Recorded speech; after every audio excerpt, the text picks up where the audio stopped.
Welcome to Pitch It To Me podcast, a show about the subjective past, present, and potential future of flesh and blood design. Today's episode is our traditional Pitchin Predictions, where we predict what cards and designs will make their way into the upcoming Compendium of Rathe set. You can find us across all socials such as Blue Sky and Instagram at Pitch To Me Podcast.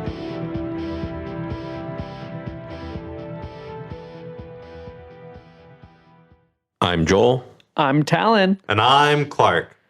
Yeah, another episode without Fuzzy. I think he just had a long day at work and school today. Well, we're officially in the pattern of Fuzzy is not available Monday through Friday. Yeah. Fuzzy is not available during the week. And our weekend recordings kept getting disrupted by me being sick, Fuzzy being a little sick. And it just sort of slowed our ability to build episodes. So we had to do a weekday record. And Talon's still just kind of chilling in the area. That's right. Can't get rid of him as much as we try. No, yep, whenever everyone else can't make it, and you just need to scrape down to the bottom of the barrel. Say, I need someone who can give us 9 really good Riptide predictions for Compendium of Rathe. Oh, God, please no. Yeah, The inside of a specialist who, for the last month, has been playing a new deck. disgusting. Yeah, when in doubt, we gotta use our last resort by getting our executive producer, award-winning podcast manager, to help us record an episode. I feel like Hannibal Lecter, like down in the basement, and you guys just come walking down the steps, and you're like, "Hello, Carlis. we wish there was any other option." But you're the only one who can help us record these Pitchin Predictions. That's so funny. Well, a bit of news before our podcast. We have to talk about the news.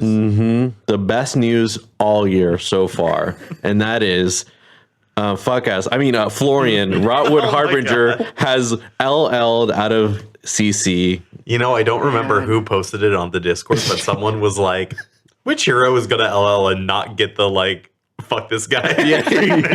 Like, who are we going to be like, you know what? Good for them. Dash, Azalea. I think all the heroes that weren't actually all that good when they went out. Yeah. The ones that took 20 years to LL. I mean, honestly, Azalea deserved it. Dash deserved it. Like, Yeah.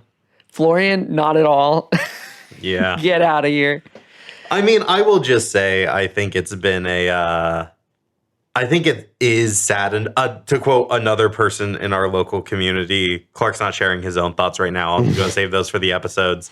But Luke Gilmore said that he was really sad that his mid-range hero had to LL because of a fuck-ass Runechan stacking list and a fuck-ass Briar cosplay. Yeah. Like, Yeah. it wasn't really mid-range Florian that really put the hero out of contention. And if that was the only version of Florian that we ever saw, Yeah. he would still be with us today. Absolutely.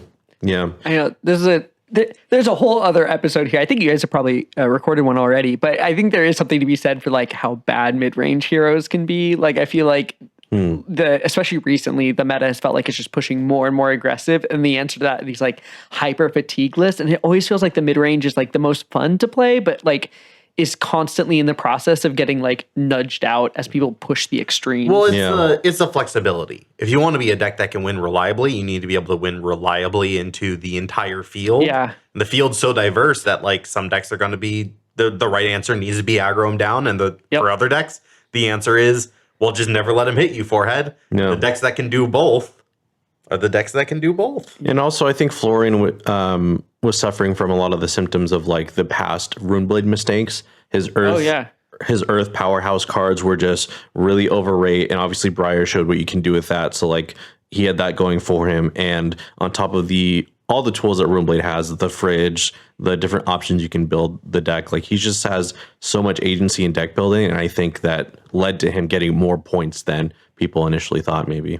Yeah, but that's one Earth hero down, one more to go, and then we'll have a whole year without any Earth heroes or. Well, of course, until they print Terra into adult Terra in Compendium of Rathe here. But that's for later in today's episode. Let's talk a little bit about today's episode. Today's episode, we are doing Pitchin Predictions for Compendium of Rathe. This is our very traditional episode. We do it for every single set. If this is your first time listening in, thank you. But this is when we talk about what cards do we think were going to appear. And this is appearing just before spoiler season. This is slated for release on the 27th. I think spoiler season starts like the 30th or 31st. Okay. Like all the commons and rares get revealed, and then it is a series of reveals of presumably Majestics from content creators. And then right after spoilers are done, it's just a few more days, and then we're at the world premiere in London. Yeah. So not really a ton of time to breathe. This spoiler season's going to go by like a flash of lightning. Yeah, typically we have way more to work on or like to make our baseless predictions about what the set might include, but we got nothing to work with, basically. The whole field's open. They're like, we're just going to print support at large. What's the theme for this topic? Rarity symbols, kind of. Yeah. And honestly, it was so frustrating for me. I've like, for the past week, I have been sitting down trying to make predictions and feeling aimless, random, scattershot. It's been a very frustrating note process. I am not expecting our predictions to be right. I think this is going to be one of our lowest scored Pitchin Predictions. I'm aiming for 100%. Oh, wow. I'm aiming for every single one is going to be dead at the hubris on on correct. this guy. I know. Hey, I don't get to come around for every Pitchin Prediction. So when I'm here, I gotta make it count. Fair enough. We do want to take this moment to ask our question of the week, though. Who do you think will be the biggest winner of Compendium of Rathe's release? Who do you think is going to get the biggest bump? Also, Fuzzy is not here with us, but that doesn't mean that Fuzzy will be a specter in today's episode. No, we are including Fuzzy in the episode. He was able to record at least 3 predictions in the week running up to now. So before each pitch, we will start with one of Fuzzy's predictions. Then we will jump in between doing some audience predictions and some host predictions. And that's how every pitch is going to go into the Arsenal Zone. Now, we always do something special for the Arsenal Zone for these episodes. Joel, what are we doing this time? For this episode, we did the math and realized that there are 23 Marvels that are being printed in this set. So our Arsenal Zone is going to be predictions about what those Marvels are going to be. Yes. So we're going to predict 23 cards That's with right. a single prediction. That's right. No, we're not going to do That's that. going to be the lengthiest battle for a half point in all of Pitchin Prediction history. And we're all going to fucking airball it. Okay. So our 3 pitches, we've loosely organized into red pitch will be about equipment, yellow pitch will be about the commons and the rares, and then blue pitch is a general miscellaneous zone because it's already hard enough to make specific predictions about a set. It's even harder when there is nothing specific about the set. Yeah. And that's what I love about these supplemental sets, man. They just have so much going for it. Great set, horrible for my blood pressure. All right, let's go ahead and jump into red pitch then. So, as a reminder, we are starting every pitch with a prediction from Fuzzy. So here is Fuzzy giving one of his 3 predictions. Hey guys, Fuzzy here with my predictions. I'm so sorry I couldn't be there for the main cast, but I'm here giving to you my predictions from the past. First of all, thinking back to nostalgia about Flesh and Blood, because that's kind of what they've advertised the set as. I think the most nostalgic I get would be Sun Kiss Moon Wish combo. It was never something that like reached tournament play. It was not like a super competitive combo, but maybe with 1 or 2 support cards, we could see that combo making its way into competitive lists. And I could see them, we've already seen like Nimbleism get some support, getting some extra cards thrown in. So why not like Sun Kiss and Moon Wish? Like I could totally see it happening. So that's my prediction, that we're going to get basically some card that names either Sun Kiss or Moon Wish by name, in the same way that Nimbleism and Nimby have that relationship. Bold stuff from the Fuzzmeister. You know, One equipment prediction.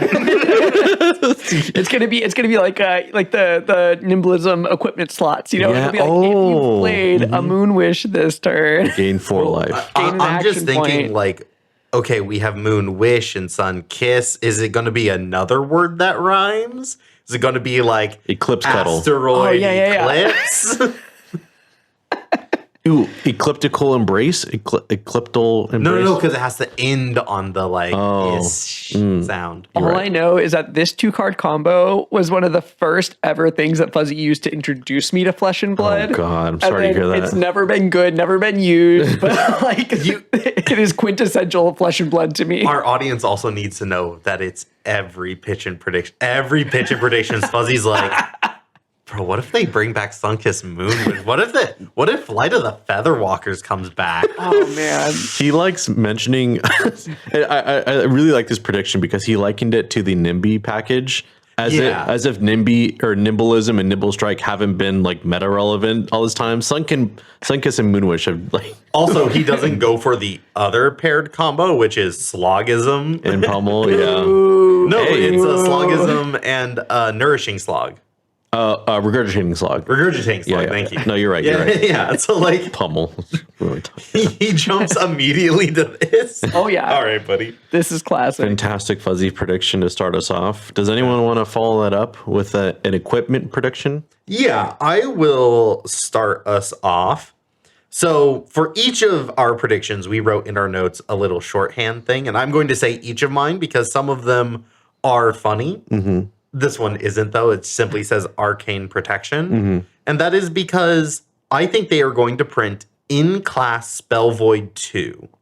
Oh. I think for Sage, Arcane Barrier is the wrong way to go. Arcane Barrier is just going to promote, I think, a lot of toxic fatigue styles for Wizards. And when Wizards don't have the majestic combo reach that they normally rely on to get over those strategies, I think they want to create this sense of like attacking and blocking with Arcane. And Arcane Barrier just doesn't do that great. I think it would actually be a lot better with Spell Void present.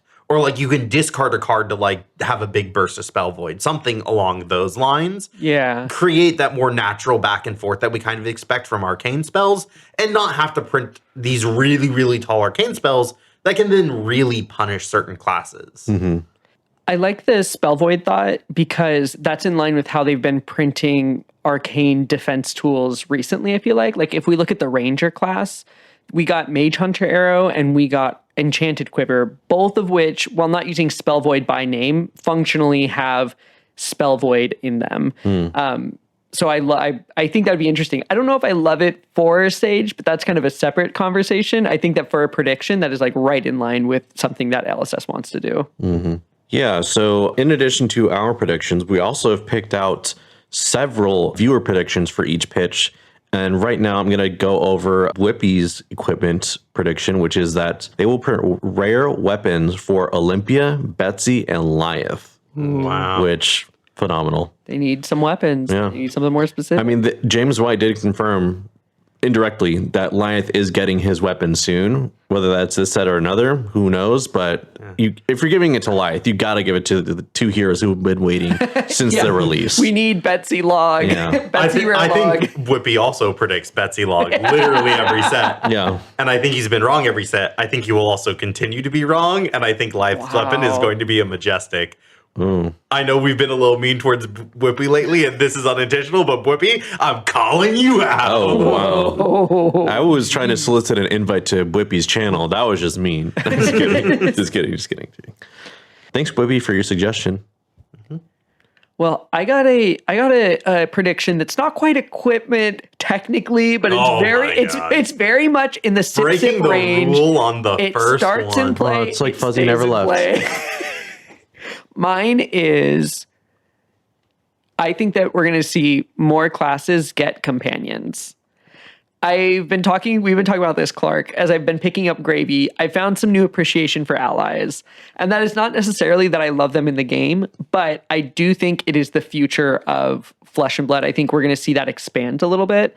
It feels very similar to like Planeswalkers in Magic to me, where like there was a period where Planeswalkers were completely new, like breaking the game, interacting with things in new ways, and then now they're just commonplace and we expect to see them every set. I think we're going to see it trend more in that direction while keeping like Illusionist and Necromancer as like the ally board state heroes, if you will. And companions, I think, are especially interesting because there's so much flavor that can be given there. They tend to be a little bit less impact, and they can give a little something to classes that might need some of those offensive tools. I think Ranger, as we've talked about, I'm actually shocked that Rangers don't have companions, given Rangers' kind of status as that in other sets. But I also think we're going to see it in Wizard, and I think we're going to see it in Guardian, because Guardians need something to guard. So I think that those are the three classes to me that Guardians can use it to provide a little bit maybe extra action point economy or something. And then Ranger and Wizard can use that as some extra offensive attacking tools that is repeatable, but still manageable and fatigable. That's my prediction. Wow. Awful. I hate that idea. Hey, we don't have to like the prediction. No, totally. I think a great prediction. Hate it. I don't think I hate the prediction. I think it's wrong. There's no way that like this is the set where they introduce a bunch of companions to a bunch of classes. But I think that it might be in part just because this is the opportunity to give lots of classes symmetrical support, right? Like if they want to add more companions into the game for whatever reason, right? Like if you do that in one set, you're providing that for like 3 to 4 classes. If you do it here, you can kind of like spread it out a little bit more. That's my theory. I don't know. I feel like companion is just so hero specific to specific hero, but I don't think it's going to become like Planeswalker, where like it's a whole new axis for every single class to get. My long-term prediction is that more classes will have companions than not by like 2 years' time. Yeah. Or allies at the very least. But this is about companions. Joel. I think they're going to print a generic version of Alluvian Constellus. I think I kind of agree with Clark's prediction, where Arcane Barrier is kind of like doesn't really allow for Wizards to succeed in Sage. So I think this will take up an equipment slot, but not have Arcane Barrier itself. But you'll be able to remove energy counters for resources towards Arcane or Arcane Prevention. In this way, it'll take up the chest slot or whatever slot it takes up, and then another or however many other slots you have for AB. That way, it costs a bit more to completely fog the Wizards' damage, because a lot of their power comes from the Majestics they have access to in CC. Nice. I like that a lot. So this would work off of something like energy counters. You'd be able to build energy counters, maybe one every single turn, sort of like Find Alls, and then once it has 3, you can remove all 3, and it will like prevent 3 arcane. We're going to move on to another viewer prediction here. Yeah, Exaliver, save us. Exaliver predicted, for the promised Teklo support, I'm predicting a cycle of rare Evos that are blue Battle-Worn 2 with more relevant text than the Round Table set. So Exaliver is referring to this set of equipment that was printed in the Round the Table product for Professor Teklovasan, which is a different young hero than young Teklovasan, which is very UPF focused. It cares about how many opponents you have. And so Exaliver here is predicting very, very similar stat line and cost, but will be very, very different in terms of effect. The effect will actually be Sage oriented. All right. I have another prediction for equipments, and this one is for the Rangers out there. It's a bow. And specifically a bow. Oh, so once again, not an equipment. Okay. All right, sure. A bow's an equipment piece. Not technically. It's a weapon. Who fucking cares? God, you fucking nerds. So it's a bow, and it has an activation cost of 2. That is my prediction. Wow. Not necessarily what the effects will be or anything, but if we just look at the cost curve of Ranger, we have lots of 1 cost arrows. This supports a nice like blue pattern of like load and fire, and every bow is cost 1 except for the the cannon, whatever, harpoon gun thing. Literally just called harpoon cannon. Hey, there we go. Yeah, harpoon cannon. That costs 4 to activate, which is kind of like on the other side where it's like you have to keep a huge hand to kind of like support it. I want something that's like gives you a little bit of extra buff, a little bit of extra incentive for larger hands, but still toned down a little bit. Hopefully in rare, because I think that would just be a fun addition to give Sage. That's my prediction. All right. I have an equipment prediction for a yet unknown hero. Ooh. Which is that I'm predicting that we will get another base Necromancer equipment. So Necromancer with no pirate attached, no other talent attached, and no other class attached. So yes, technically it is a gravy piece of equipment, but I'm thinking that it won't like be very clearly for right. I'm not saying we're going to get a pirate Necromancer piece of equipment. I am saying that we are going to get another base Necromancer piece of equipment that is going to further develop what the class is supposed to be doing without clearly expressing what the next Necromancer is going to do. It's going to be allies. I think they decided. I think they decided this class to be cringe. Could you imagine? Going to continue to be cringe. If we get a Necromancer and they're like, you play things from Banish, so like, no, yeah, they're going to be allies. Like let's keep it a buck with everyone in the room. I think, but I like that. Great prediction because they have yet to do anything base Necromancer, if I'm not mistaken. Dead Threads. Dead Threads is base Necromancer, and there is a headpiece. The Headstone. Yeah. That was also base Necromancer. So I'm expecting another one that will once again sort of lean a little bit more in the direction of what they're trying to do with these I love classes. that. Fantastic. Yeah. For my last prediction, I am predicting another form or another set of rare equipment that is a pitch outlet, or excuse me, another set of rare equipment that lets you pitch resources for extra defense, similar to Ironhide gauntlets or Seeker's mitts or whatever. I'm expecting something similar to those effects because of the sheath cards that allow you to pitch on defense and that pirate equipment or that chest equipment that lets you pitch something from graveyard. I think with this set they're going to open up the defensive options in some way, and I think it's going to be pitch oriented. Yeah, I think so too. It makes a lot of sense looking at that trench of not sunken treasures, but I know exactly the pirate blue something or other. Yeah. Mm-hmm. Because when you block with that, you get to pitch a blue from your graveyard, and it's like, okay, that doesn't put a blue into graveyard. It technically pitches, but so actually, maybe like a defensive high tide card is what they're sort of alluding to. Ooh, that would be wild. But I think yours is also a very, very strong suggestion here of like returning to that pitch for defense in the equipment slot. It was something they did with Ironhides that was fairly well received and did see some play later. I remember absolutely. Stack Kano did Ironhide arms. So like totally I can see them returning to that idea. Yeah, they're just including a lot more effects that have pitch for defense, and I think fleshing it out in the equipment so that none of these resources are wasted on your defensive turn is I think a good direction for them to take. Well, we've got one more viewer prediction as well for this section, and that is from Garrett, who says, I would love to see a max equipment with Guardwell that creates a hyperdriver the first time. So I guess that's like something where you're getting multiple blocks out of it potentially, or it just allows it to block a little bit more. But getting that extra hyperdriver just to help smooth out what Max is doing over there. I mean, being able to create a token hyperdriver on block is definitely interesting. I think they could put it in the chest piece, which could then definitely contest with the other chest equipment that is currently being offered. The Guardwell's a little odd, but like this could very easily be like a half-point prediction.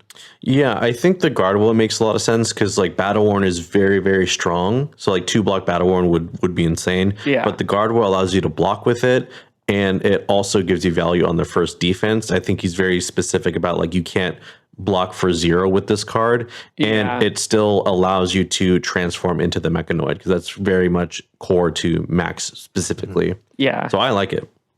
All right, should we move into the yellow pitch with the commons and rares? Because I think this is where like the meat of the set is. This is billed as like Sage is a real set. We're offering support for heroes. We want to make everyone playable in Sage. So this is like the meat. This is the theme of this set. Yeah, there's like 80 equipment, but there's like 270 commons and rares. Good Lord. Now, a lot of those will be equipment. But this is definitely the meat and potatoes of Absolutely. the set. And there's a lot of heroes that like need that equipment too, you know, like just to function. They need the common and rare equipment. Absolutely. All right, so to start us off, here is Fuzzy's pitch for yellow. My second prediction, when I think back to what they've done in other supplemental sets, they usually will print some sort of combo support because it's hard to put that in a draft environment. And I think they're specifically going to print some sort of support for cards in the Soul Bead Strike line or the Torrent of Tempo line. These were two combo lines that we didn't see a whole lot of play competitively as a whole line, but we have seen like individual pieces make their way into some Katsu lists. I think we're going to see some like actual support wanting us to play more cards from those combo lines, and it's going to be really hype. Oh my god, I love Fuzzy's fucking prediction. dead. His prediction recordings are incredible. Also, let the record show that we were joking, half joking before this taping on how Fuzzy always guesses that there's going to be like combo support in the set. And he's always vague as fuck about it. He's always like, LSS is going to support combo. And I'm like, how? But he got specific. How? He got specific. And he had good reasoning too with this being a more wide set. They don't need to support draft. They can do combos with anything. Incredible. And I like this a lot because Soul Beat Strike, in addition to a few other combo lines, are disconnected from ninjas that exist in the game. So I think this is a great shout out for this specific combo line. And I could see a bunch of other ones like for leg tap, head jab, things like that. I think great prediction. I'll jump in here then. And I'm going to give my prediction of 1-2 red, blue, go. Now, this is a New York Times-esque. What word comes after each of these? 1, 2, 3. Red, blue, Green. Yellow. Go. Fish. 1 fish, 2 fish, red fish, blue fish. Wow. That's right. I think they are going to print a cycle of new Go Fish harpoons. Yes. That are going to be rare. And they are going to be looking for cards of a specific cost. Huh. Okay. I like that. So the reason why I say cost is because I looked at the other time that they had cards go looking for specific types, like attack actions, non-attack actions, instants.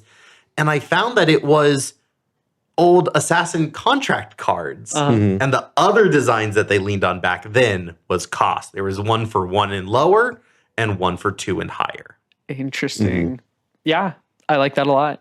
And Marlin needs those harpoons. You know, it really sucks whenever like your class identity is like built around these cards. They're just, Majestics. They're cool. They're powerful. Give us something lower to play around with.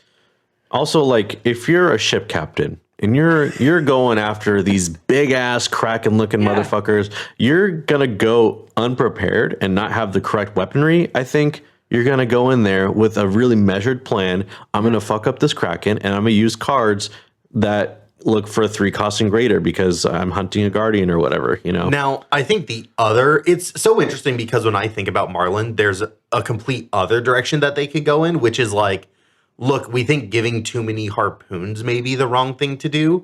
They may instead print pumps that give a Go Fish ability to the next arrow that they play.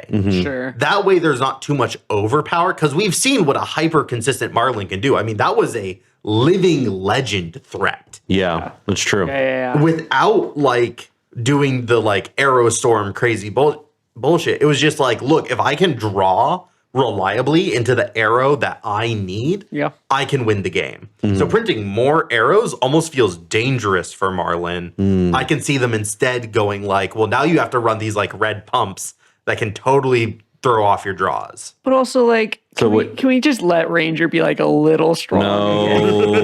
No, we cannot. Next prediction. Well, we have some predictions from our viewers here. This one's going to be from Dark Vincent. And they predict that there's going to be a common or rare card that makes ponder tokens. God, look at this. Look at this single prediction. Look at this. Just a nice line drive over the second baseman into right field. Wait, is that a baseball term for good or bad? you get on base. Oh, Yeah. true. It's a hit. It's a hit. All right. And hits are good in baseball. If there's one thing I know about baseball, you want to hit. You want to get Home on run, base. right? But this isn't like a home run prediction. This is like, it's simple, it's short, it's sweet. It gets the job perfect. done. It's the kind of prediction that like this is like the meat and bones of predictions, Common, rare, makes a ponder, perfect. Empires are built on predictions like these. And I like it because ponder is a cool token. It is. It doesn't feel too powerful. But it's nice. It like just keeps things kind of stock and loaded. And it does feel like it's more siloed to higher end things. So I would love to see that spread out a little bit more. Great prediction. All right. Well, I have another prediction for a hero that likes ponder tokens, Riptide. And that is that I went to build Riptide in Sage a while back, and I noticed that, among losing some of our cool, majestic arrows and stuff, we also lost all of the legendary blue traps, which is important because, you kind of need blues sometimes. They're good, powerful effects. I get why those effects aren't in Sage, but there's definitely a missing thing where it's like if you want to put blues into a Riptide deck in Sage, you're really struggling to find that. So my prediction is that we are going to get blue traps for Ranger. I do not think these are going to be legendary. They could even have very marginal effects. If I want to get specific or just spitballing a little bit, I like the idea of maybe even symmetrical effects. Like I could see if this blocks an attack with Go Again, the opponent has to sink a card and draw a card. And then if they do, you get the opportunity to as well. So it's still a little bit of disruption, but can actually give them an opportunity to hand fix or something, something that's a little bit harder and to put value on and much less disruptive than collapsing, buzzsaw, that kind of thing. That actually feels hugely disruptive. I know. But I guess that's kind of what you're looking for. You're looking to replace those blue traps that really completely halt the opponent. But I could even see a world. I think the reason why I was going with the disruption is because that's what we see on traps. Traps are very, very rarely you get a benefit. The closest is chain reaction, right? Where it's you get to play another card. And even that, you're playing that card. It always does something to the opponent. Exactly. So the idea of opting or sinking, those are things that we see attached to cards whenever they need just a half card of value. I could see those being the effect, but it needs to be somewhat disruptive. Maybe it's even just straight up symmetrical, each hero can opt, each hero can sink. I still think that a blue block 3 defense reaction with those trap things would still be solid. So. I mean, I'll just say, Talon, I don't think you meant for this. Sinking in the middle of a combat chain is crazy OP. Forcing the opponent to sink. Being there, they set up I'm gonna do my Scarf for a Scar into my Felling of a Crown. And then it's cool, get rid of either your Felling or your blue. And they're well, I guess I'll get rid of this blue, and then they draw another red, and they're oh, my turn's just over, and I've IP1. Totally. That is collapsing trap level of impact without a collapsing trap level effect. But I think that it also is more impactful into those types of heroes and it could also do nothing, right? Yeah, like you're saying, it's very matchup dependent. I mean, you look at Syndra, Acilia, there's a lot of heroes where they just want to draw a 0 for 4 and send it again. And that's going to feel just at home for a rare. Yeah, exactly. Yeah. So that's my prediction. Blue traps, give it to us, please. So for my prediction, I'm predicting a new cycle of contracts similar to what we got when Arachne Huntsman was first released. And bonus points if it's specifically targeting instance or specific token generators. I want them to be able to target more things and get more value on a wider set or wider spread of matchups, because I've heard time and time again, the core deck of an Arachne Huntsman deck is 30 something cards because you're playing all the contracts, but most of the contracts are basically useless. So I think this is a good way for them to introduce a lot of these contracts and not have any one of them be overly powerful because they're commons and rares. Yeah. It's really interesting. I've heard LSS say that they've struggled with giving Go Again to Arachne Huntsman specifically in that contract design. I wonder if they could do something like print an aura that has a contract on it that gives your next contract card Go Again. So you're spending a whole card for Go Again, kind of like Flying High, but by putting another contract onto the field, it would be interesting to see how that plays. Yeah. And it would help them a lot. It would help them a lot with Sage playability. Yes. Where Definitely. they cannot lean on those big generics to pull them through the fatigue math. Yeah. Okay. I'm going to move on to another community prediction. This one comes from Old Barnacle. Old Barnacle predicts, time for me to get more things wrong. Buddy, you're all right. Yeah, we all are here. I predict that we get a specialization for every hero legal in Sage so that each hero can feel more unique in that format. Would, of course, be rare rather than majestic, so power levels will vary. Wow, this is I like it. big prediction. It's a big prediction, but it kind of feels like something the format needs a little bit. Like just like a little like here's like an oomph, like here's something that you can like really reliably build your hero around, or a moment that can be kind of properly tuned for Silver Age, instead of just kind of like playing with the scraps of other sets. Because that's what it's kind of felt like. It's been fun, but like if they want Silver Age to be something that's played at like the highest levels of competition, I feel like there has to be like a little something there for those heroes. Now, to be clear, that would be, as of right now, 58 specialization cards. There are 58 Sage legal heroes. Including merchants, including Skirv. That's so many of the rares. That's perfect. No notes. But every hero gets a card. I love that.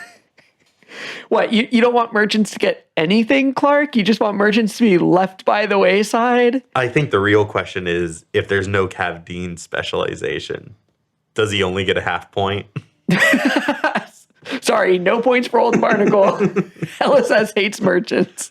Well, I have one prediction to enable some of my favorite fringe cards in this format, including the Tough Nut Hero card, which I consider a fringe card in Flesh and Blood. But this would be like, rares or commons, something that specifically cares about having low intelligence. This could be something that says like, if you started this turn with less than 4 cards in hand, and that's like on like a defense reaction or something, or maybe it mentions the intelligence mechanic directly, like if you have less than 4 intelligence. I think that this could let them give a specific power boost to like Tough Nut, for example, without giving too much to the other brute heroes. But also it would work with 10 foot tall and bulletproof. Like, can you imagine like some like weird CC list where they're like, I have 10 foot tall, I attack with that drops my intelligence down, which then turns on my like, random this thing, and then it gets like extra plus whatever and go again, what have you. So hold on a minute, Talon. You're telling me that they are going to print a common and or rare. Yes. That is probably like a cycle. A cycle. A cycle. Multiple cards. Yes. Dedicated to synergizing with 10 foot tall and bulletproof. And Tough Nut. Hey, if they want to print support for every hero for Sage, that means tossing some bones the old nut way. Any fucking bullets. Audience is gonna fucking roll us, dude. I don't know, man. I'm going for the perfect hundo. No intelligence, no brain cells. One of our most based of based viewers, Nora, predicted that they will print a Take Flight style starter for Bolton that is a 0 for 3, charges from top of deck, and has native go again, and is a rainbow rare. I mean, you couldn't have said it better. Took the words right out of my mouth. What a primo prediction. 10,000 points to your house and your Uber driver. I feel like I have such a hard time evaluating what the what like Bolton players want out of this game. This is the equivalent of them putting up every single Bolton card with a pair of scissors and cutting them out like they're the fucking Zodiac killer and fucking pasting them all onto a piece of paper. They're like, it's perfect. It's legal. It's legal, I swear. Now, I know you're not supposed to pick your favorite children or nothing, but like Nora's getting some serious points with me lately. You know what? I want the best for you, Milpers. I hope that this is a card. Clark, I think you have one more prediction here, right? I do have one more. My little statement for this one was, You thought aggro was dead, but it was me, Dilda! Leo! And so this is a prediction all about how I think they are going to print anti-block cards. Oh, please. So cards that not just like anti-defending, anti-block, like specifically the block card. Yes. I think this is also going to come with them printing more block cards. Look, they got rid of Sink Below. They got rid of FaB for Scene. And right now the format's being dominated by Guardian Yellow 4-block slot. And we gotta fight against it somehow. How do we do it? Well, by printing a generic that says, you can't block with a block card. Yeah. Or it's just like that might be a little pushing it, but like anything that's just like block cards can't be used, or they have an additional cost related to them, or they block for maybe like half their amount. I think it's totally fair to say like block cards can't be used to block this. Like, I think it depends on the card, but I can imagine like arrows, for example, that just have that a text with nothing else. We've had that for defense reactions in a way that like they feel very like common for defense reactions. Whenever you look at any kind of like toolbox hero, like assassins, rangers, right? Like they all have like one attack, one stealth attack, one arrow that's like defense reactions cannot be used here. Generic cool tools like CNC, Wreck Havoc, right? Like, and we don't have that in Silver Age, and we're kind of seeing the effects of it. So I 100% think that there should be some anti-block tech for you to bring in. Now, I think for a lot of the reasons of why that doesn't exist, it's because defense reactions can be arsenaled. So like, sure, you can sort of be like, I can target you to essentially give you like one less intellect, but you can arsenal that and get around it. Doing that to block cards, it's a little bit more punishing. So I think LSS would be reticent to do it, but just looking at what's currently happening in the Sage meta and assuming that LSS tested for that, I think they are printing tools to have prevented what is currently happening from occurring. Okay, I hear you on the block cards. That sounds great to me. Still, I think that would be healthy for the format. All right, last prediction for the pitch. Joel, what do you got for us? So viewers, if you ever want to write down something shorthand, assuming you'll remember it later, take it from me. Don't fucking do that.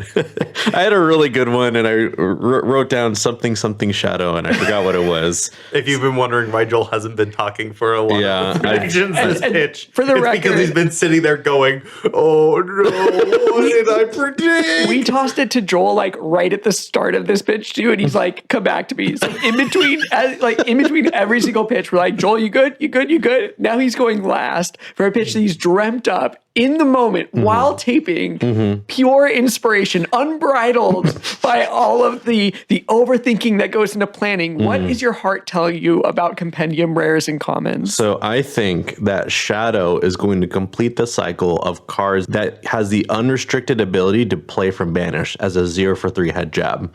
Currently, there is a 1-for-4 in Ghostly Visit, that's in Rainbow. There's Void Wrath, which is 2-for-5 in Rainbow, and then there's Deep Rooted Evil, which is a 3-for-6 that's a Leviathan spec. So I think they're going to have a 0-for-3 version that all Shadow heroes can use. Inspired. Love it. 10 out of 10. No notes. No. Except Chain is going to continue to be an absolute menace. Not with 0-for-3s. This is. You don't think so? It's mostly for Vincent with extra 0-for-3s. Yeah, it's mostly for Vincent and Leviathan. Jab. Mm-hmm. There's no way Chain can use that. Look, he's not going to get any more busted than he already is in any format where he's legal. Yeah, so I think Roomblades have plenty better they could be playing than a head jab. We're going to get 1 point, right? We're going to at least get one, right, guys? Clark's over here like really trying to farm the points, and we're like, low intelligence. To be fair, the other one I had, I was really confident about. That's why I was like, I don't need to write this one down in full detail. The worst part is Joel's going to wake up in the middle of the night tonight. Just like, and he's going to record a voice memo. He's going to like send it in. So if you hear like shaky audio of Joel in the middle of the roll over in bed, turn to Clark and be like, I remember what it was. It's a hard set. Yeah. It's so annoying, bro.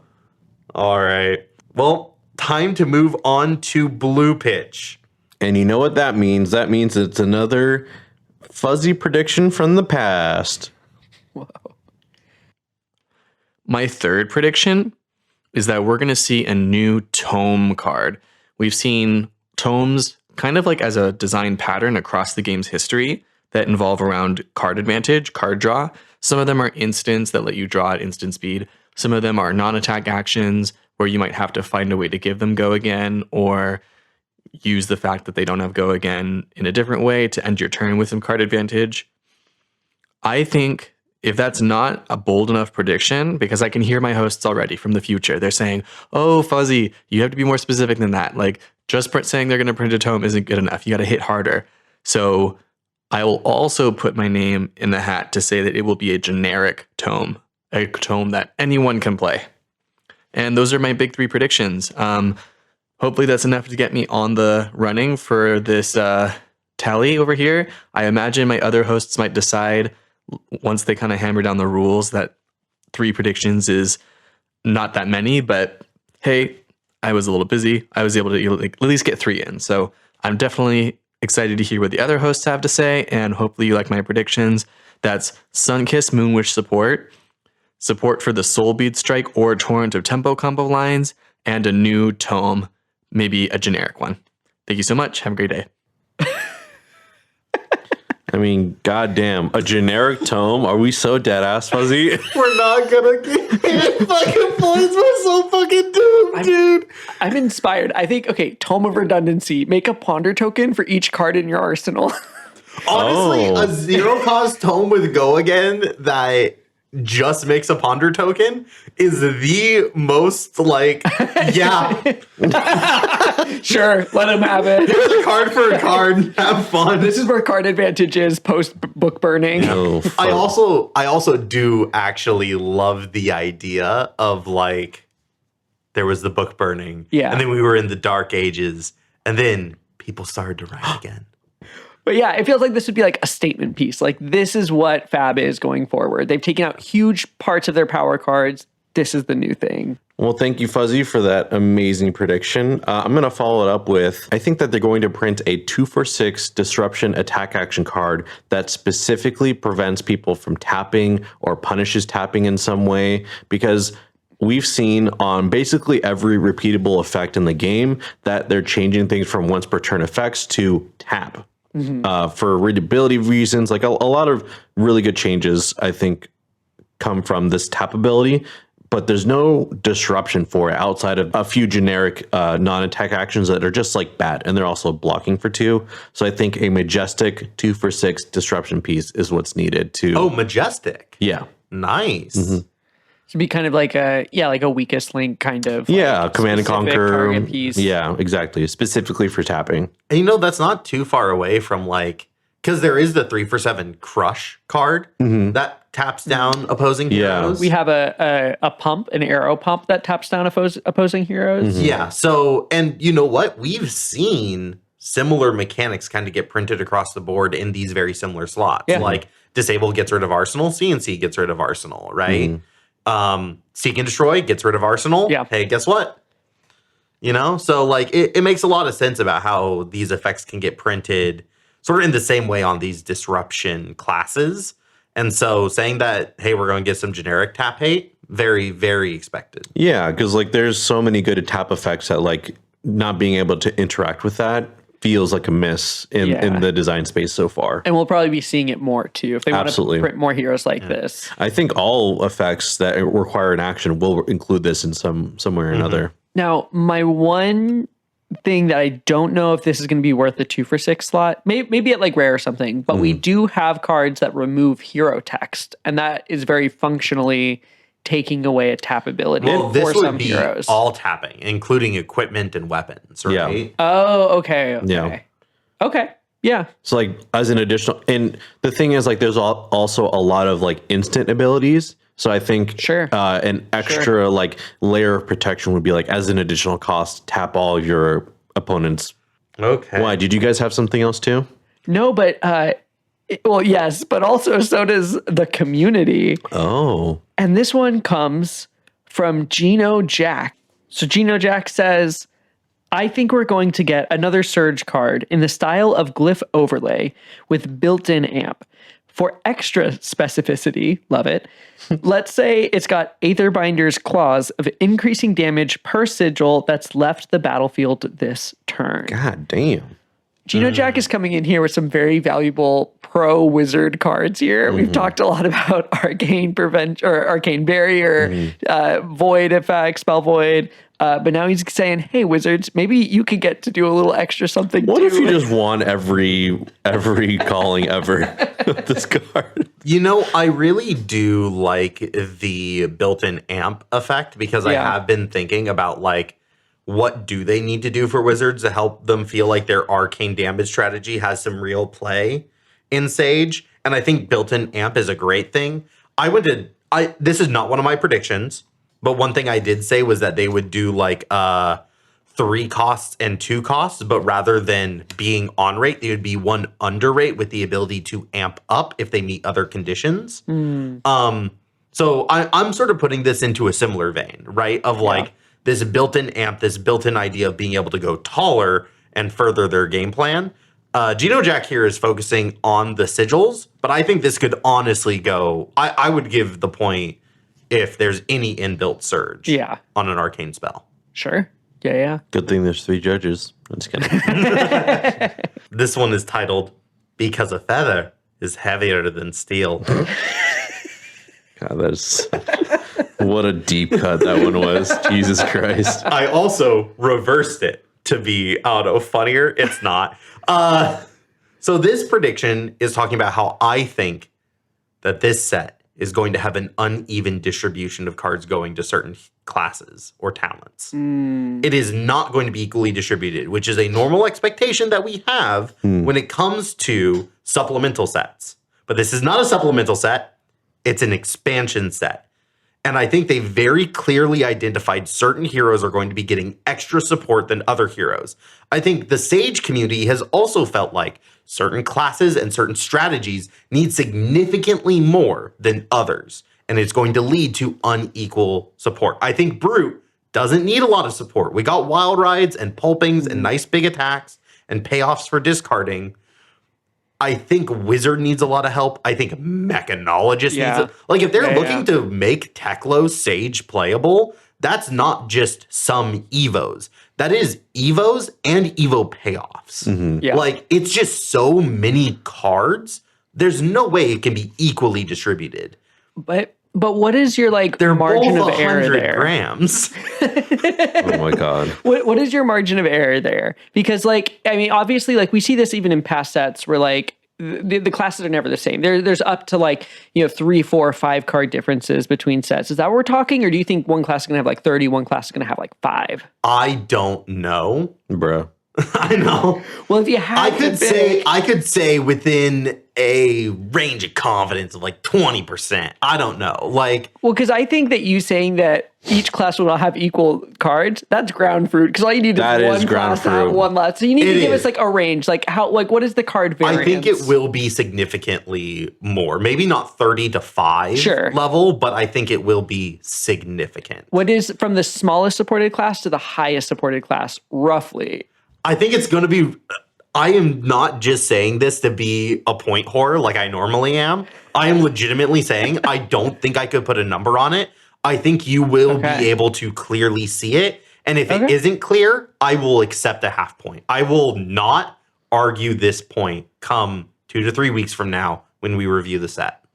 I'll hop in with my next prediction, which is I think that Pirate, and more specifically Gravy Bones, is going to get tools for more gold.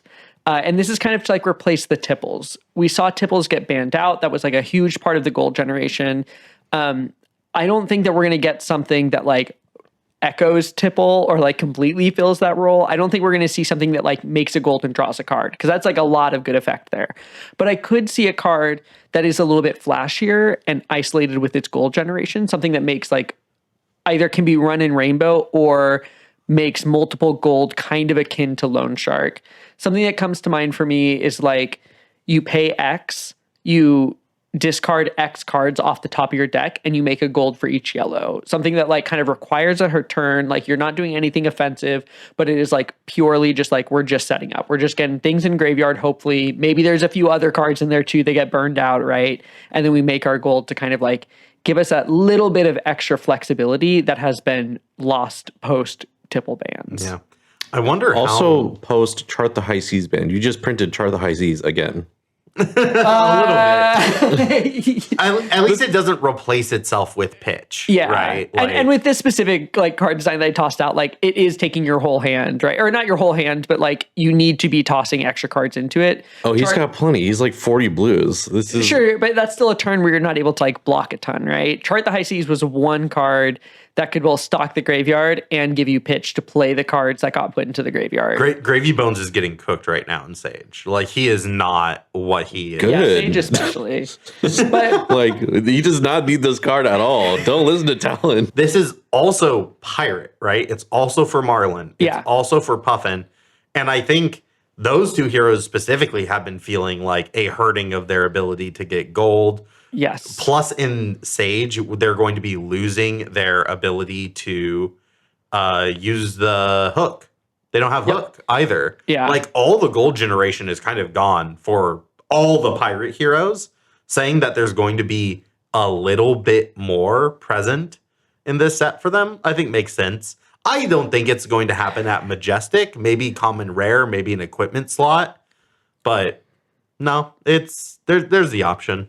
Let's move over to another community suggestion with Ixthaya, which shout out Ixthaya. I haven't seen your name in a while. Hope you're doing well. They predicted that there will be sigil support for wizards, runeblades, elemental talents, and another class or so. And I think this is interesting because a lot of Asilio's power comes from his leg piece and sigil brilliance. And I think none of the other examples of wizards or runeblades really care about sigils in the same way. So maybe they just raise the ceiling of this card type and give more payoffs at rare and common level. All right. For my last prediction here in Blue Pitch, my little lead-in, my little reminder to myself was introduce all the heist members, each older and more forgotten than the last. You know, this is like the montage in, you know, Ocean's 28, where like everyone's in their 70s and it's like, we got to do one last job. You son of a bitch. I'm in. They're all coming in and like they've all developed in little different ways. And this is that developing old heroes in new ways. Oh, no. In fact, I'm going to say this prediction almost got sniped by old Barnacle. Ooh. Because I think they are going to give specializations to every hero that has hit Living Legend for Sage. Oh, that would really upset me. Can you imagine? Like, look at all these really strong heroes that have proven themselves on the battlefield of CC. They each get more cool stuff to do. This is on par with that fuck-ass Rosetta Marvel or the Briar Marvel. Like, can we not use the slots for anything else? Does it have to be? But LSS would. Yeah, I know they would. That's the problem. Harkening back to Fuzzy's very first prediction at the top of Red Pitch, this is a set about nostalgia. And one of the biggest things that Sage really lets us do is play the heroes that have already hit Living Legend. Printing specialization cards means that you're not too worried about the impact to Classic Constructed. You can kind of print with a little bit more abandon, expecting even some of these heroes to just get banned out by the audience, get rotated out by everyone. So you get like a little bit of a nice chance to play with the old heroes. There is a strong demand for that present in the Flesh and Blood player base. Yeah. Right. Look, we don't have to. I'm just getting more heated than more. We don't have to like it, but also there's going to be new specializations for the Welcome to Rathe heroes. I like that. That one's more fun. 2 predictions, you fuck. Okay, now I'm being the point That's whore. crazy. I gotta be a point whore. We need something. Didn't Clark win an early Pitchin Predictions by just like throwing out as many predictions? Bro, he did like 1,000 of them. Then they had to impose limits. Yeah. He's already just trying to sneak him in there. I know, We dude. need the points. You leave him alone. Okay, so the points. if any Welcome to Rathe heroes get a specialization, Clark loses a point for each. Yes. specialization I love going this. over the limit set here. We're gonna get negative points. I'm winning. What do you mean? We have two complete hundos over here. Yeah. And the one that's really going to win me the entire thing is this next prediction here, which is that they're going to finally print a shadow card that cares about flails. And both Vincent and Levi are going to be able to use it. Oh, I love that. Hexagore support. I've predicted like I've predicted this exact prediction 3 other times, been wrong each time, but Command and Conquer didn't have that sick ass shadow art before. Now it does. Now there's going to be flail support. I can feel it. I love how sometimes like this specific episode feels like a greatest hit of all of our past predictions. We're like, well, this didn't come true back then, but surely this time. Surely this is the set. That's so funny. All right. Time for our last community prediction. Then we're going to let Talon wrap it all up for us. So this one was not from our Discord community, but from a YouTube comment made by The Armed Pit. The Armed Pit made the following prediction. Since we're supposed to get a, quote, glimpse of the future, I'm predicting a Majestic with a class/talent we currently don't have. Ooh. Mystic Warrior? Oh, God. Hey, yo? So this is like entirely like they're predicting like whenever was it Future Sight did this in Magic where they literally just like printed cards and mechanics that referenced other cards that did not exist yet. These cards were completely unplayable. And some that never ended up getting printed, mind you. Yeah, and then they just like would casually every now and then be like, oh yeah, this is the set where we're going to interact with this mechanic, or here's this card back, which I love. That was one of my favorite things of like Magic history. I think bringing that into FaB would be crazy, but would also be very, very fascinating. It kind of feels like in a way that's what they're doing with Necromancer. I know they had a Necromancer hero, but we're still all speculating like, what does generic Necromancer look like? I could totally see that doing that with one of these other really requested heroes, like, you know, Alchemist or Druid comes to mind. Flesh and Blood also has a history of making signpost cards for the next set. Yeah. I'm thinking of like Smashing Performance, introducing heavy hitters, other examples. Blanche, yeah. Or sorry, not Blanche. Cut Through the Facade. Cut Through the Facade had pirates fighting ghosts. Yes, that's true. Yeah. Yeah, so I could definitely see them including a card that just introduces a new set and everyone's going to lose their mind. All right. Well, I have one more prediction here to close us out. And that's taking a look back because, you know, some of these past supplemental sets, expansion sets, whatever, they've had these cool little things, these little trinkets and baubles and potions and talismans. I think that we're going to get generic items again, and not just like one, like, oh, here's like the Command Conquer on a item card or whatever. I'm talking like, give us some new stuff, the weird little bits, the Amulet of Echoes that for like the entirety of the game, you're like, that card sucks, that card sucks, that card sucks. And then all of a sudden everyone's like, wait, give me my like 20 Amulet of Echoes because it's the one card that beats Acilio. So just like, give them back in. And importantly, they need to be targets for, what is it, Knick-Knack, Bric-a-Brac or whatever, where you can just like grab a bunch of them, plop them onto the field. Just give that deck some more synergy. And just say the prediction you actually want to predict. Knick-Knack, Bric-a-Brac will win the Pro Tour. You're trying to obfuscate it through all these lies. Just admit that you want a new merchant hero. I do. The first hero I ever cracked in a pack, I think this is the first foil Majestic, was like one of the merchants from Everfest, and it's never been playable. Goodness, what you need. Yeah. Let's get merchants back on the table. Well, I think that's all the predictions for a blue pitch. I think the only thing left to do now is go to the Arsenal Zone. The Arsenal Zone. The Arsenal Zone.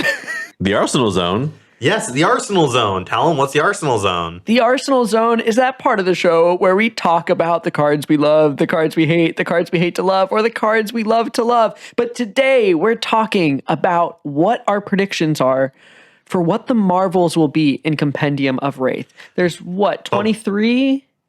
But before we get to the Marvels, we need to do some housekeeping. That's because we've made a solemn promise, a solemn vow, that every episode that we do, we will shout out one of our patron members and a card that they have shouted out to go here in this part of the podcast. Joel, who have we selected for today? Today, we've randomly selected the lucky patron by the name of Honorable, who also had another prediction in the show, but it's random. We can't do much about it. So they selected Final Act, which is a 1 cost, 1 base power, 3 block, red pitch, Bard attack action, Majestic, that says, when this attacks, it gets plus X power, where X is twice the number of cards in all pitch zones. And they had this to say about it. Final Act. I honestly had no idea this card existed, but now in Singleton Blitz, it fulfills a role for a nice way to end a game as Melody? Sorry, I'm adding the flavor here. I appreciate cards that don't ever have application in CC, but make great pieces in other formats. Less subtle than Chains of Eminence and LL as a neat tech. It is an interesting card I would love to see do something in CC in the future, if they ever bring Bard to CC. So Nora's cooler than all of us because Nora's actually played Singleton Blitz. And is playing it with Bard, no less, with the Final Act. Incredible. Damn, that's so cool. We haven't even talked about Bard. We've been shitting on Merchant this whole episode, but Bard is a whole other class that has to get a specialization, needs to get card support. Yeah. It's a whack. Why LSS decided that we needed Bard in this game is still beyond me. I think this card's cool because, like, in the TCC product, you could just pitch all of your cards to, I think, silver or copper, and just have like 20 cards in your pitch zone and kill somebody, which I think is really cool. But I don't want to ever see that in a deck registered against me on the other side of the table. Honestly, I just love the idea of this in Singleton Blitz. Like, just the idea of like Singleton Blitz being like, oh, here's the 1/1 card, and I've built it around the combo where I go digging for the 1/1 card. Yeah. In like a Singleton Blitz deck, that's such a fun concept for a deck. I imagine that being just like an absolute blast of a game to play, to watch it happen to you, or to watch it as an audience member, right? Oh, yeah. And like, if Singleton Blitz is creating experiences like those, maybe that format's got some real legs. Oh, yeah. Fantastic shout. Thanks for submitting your suggestion, Nora. We appreciate you. So what do we think? Marvel Final Act? Marvel? Oh my God. It might be a Marvel Final Act, yeah. It's all just Marvel Bard support. Yeah. All right. We have 3 final predictions, 3 final chances to get 1 point. Who's going to go first? We're all looking at each other like the good, the bad, and the ugly. Well, I don't think I'm getting any points from this. I've sort of decided that I'm just going to get dead last, so I'm going to go first. For my prediction, I think the Marvels are going to finish out the hero Marvels that don't exist currently. Like, before they started doing hero Marvels and like heavy hitters, they're going to go backwards in time, do Marvels for all those heroes, and they're going to depict their signpost moment in history, like similar to like in Dusk Till Dawn when everyone was like stained glass or whatever. I would want like a mosaic storytelling of their moment in the history of Wraith, like doing their thing. Imagine Bolton like leading the charge against the armies of the Demon Astri in mosaic form. I think that'd be pretty cool alongside like, the other heroes that still need Marvels. I mean, lots of hero Marvels. I think that's a fantastic prediction. It makes a lot of sense too with like what this set's trying to do, trying to offer support to lots. Like, yeah, the nostalgia element. If it's nostalgia, you got to give them sweet Marvels. Totally. Yeah. That's my prediction. All right, I guess I'll go next. For my prediction, my little reminder phrase was Chilean sea bass. Or sorry, no, it's pronounced Chilean. But I pronounced it Chile. That's because I think there's going to be a new cheat card, and they're going to make it a Marvel because there's already the little Marvel cheat cards. Wow. Wow. Marvel G. I predicted one of the 23 Marvels. Oh, wait a second. This guy. Because I don't think they're just going to do one thing. I don't think you can print 23 Marvels of like a single type.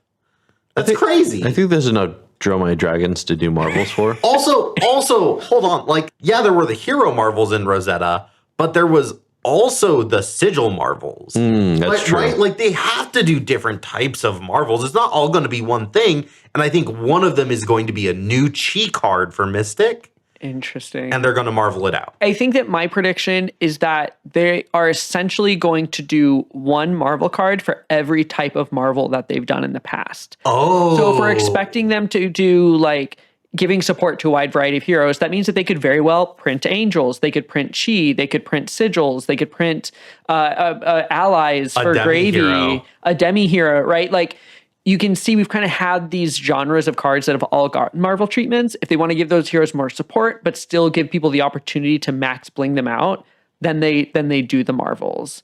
And I don't think that would do the full 23. I think that there will be some random other cards in there that they deem as like, you know, whatever they want to give extra Marvels. Maybe it's, I don't know, you know, but I do think that like that will be a theme that we'll see kind of like one of every kind of Marvel. And then the rest will be Marvel traps. That was my other prediction.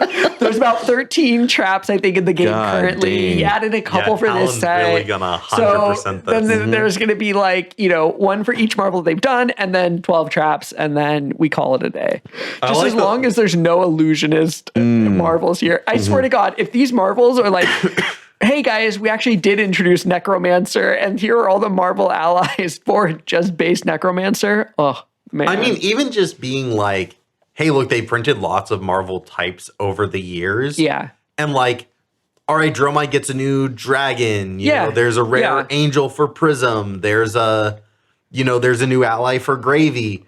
And also all of them get a Marvel treatment. It's like, yeah, that's a really, really clean, really, really good prediction. Otherwise, like, what are you going to do? Like, put those in gem packs? Like, you have to make the Marvel versions of those because those heroes want the full decked out. Like, that's what do you mean? There's to. just going to be one non-Marvel version of them? Like, oh, I have a rainbow foil from No, come on. Get out of here. Mm-hmm. Great prediction. Okay, maybe we're not doomed. I got one maybe on the board. I think Talon just saved this whole episode. Well, here's to all of us. All right, well, it's 11 p.m. Okay, right. So this Pitchin Predictions was a bit of a struggle. Our first Pitchin Predictions for a set that really has no direction. Yeah. That's really, really wide, really open. Also, like, the least amount of hits we've ever had. Like, the only thing they've shown us is, like, I mean, they showed us some good stuff, but the rest of it is, like, reprints of stuff we've already they've seen. shown us reprints. Every legendary reprint. They showed us all these Fable reprints and Antiquities, but it's like, show us, like, what's in the set. And I feel like everyone's been kind of asking for that. Absolutely. Yeah. I mean, the energy for this upcoming week is going to be insane. Everyone's going to be glued to their Discord. Oh, my God. Yeah. Bro, I'm going to get fucking nothing done. And you better stay in our Discord because we are the only one where you can get access to these spoilers. So you don't want to miss out when they start flooding the spoiler feed. Thank God for the Pitch It To Me Discord. There's nothing worse than everyone talking about the spoilers and you're like, but where do I go to find them? What on earth? What are these? But then you join the Pitch It To Me Discord. It's right there. There's a whole channel and everything. And it's the only place. We also have unofficial rules where everyone has to make a thread for every single card. So that's my it's favorite not part. just a wall of text. You can actually be like, well, I want to go talk about this card. Yeah. And then you can go find the thread about it and like join the conversation there. And then we can also talk about other cards that are getting spoiled in the meantime and not disrupt that conversation. And like threads are so nice for actually like navigating it. And if two people start a thread at the same time for the same card, then you get to like fight for dominance and see which thread survives and which one eats the other. It's the most overstimulated I've ever been in my entire life, and I fucking love it. I live for it. You hear me in the episodes, bro. I'm like, this is the best set that's going to come out in the past 10 years of Flesh and Blood. And I believe it to this day. Joel is so ready for his 0 for 3 charge card. Bro, I am. I know Nora got like some insider information. I need that card right now. As a reminder, our question for the week was, who do you think will be the biggest winner of Pin's release? So definitely let us know, who do you think is going to come out on top after spoiler season. Tell us what you're excited to see in the upcoming spoiler season. And as spoilers come out, come back to this episode and laugh at us. Tell us how horribly wrong we were. Or marvel at our incredibly specific and completely on point suggestions. Just be kind, man. It was a process getting these predictions. You can bully me. Oh, well, all right. But be kind and rewind this episode back to the start so you can listen to the predictions that people say as the spoilers come out and the predictions and laugh or be nice. And if any of these cards really resonate with you, be sure to keep them in mind when you subscribe to our Patreon tier of $5 or more so that you can talk to us about it in the Arsenal Zone suggestions. All right. With all that being said, goodbye. Until next time, guys. Bye. Bye.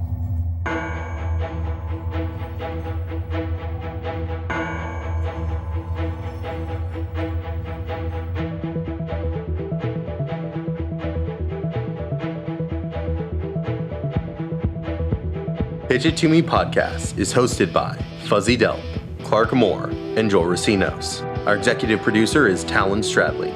Logistics coordinator, John Farkas. Music by Dillon Hulse. Logo by Han V. And sound mixing by Christopher Moore. Last but not least, we'd like to thank you, the listener. Thank you for tuning in. Please give us a follow on your favorite social media platform at Pitch It To Me Podcast.